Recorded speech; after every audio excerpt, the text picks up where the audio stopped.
ஓம் சக்தி. உங்களால் முடியாது.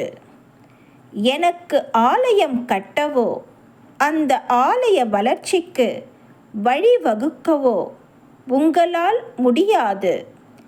என் இடமோ சுடுகாடு. அதனால்தான் வீட்டில் பிறப்பை வைத்தேன், வெளியில் இறப்பை வைத்தேன். மண்ணை பிசைந்து உங்களிடம் ஒப்படைத்து விட்டேன். அதனை குரங்காக உருவம் கொடுப்பதும் தெய்வமாக உருவம் கொடுப்பதும் உங்களிடம்தான் உள்ளது. நான் கூற வேண்டிய கருத்துக்களை கூறிவிட்டேன். அவற்றை ஏற்று நடத்த வேண்டியது உங்கள் பொறுப்பு. அன்னையின் அருள்வாக்கு.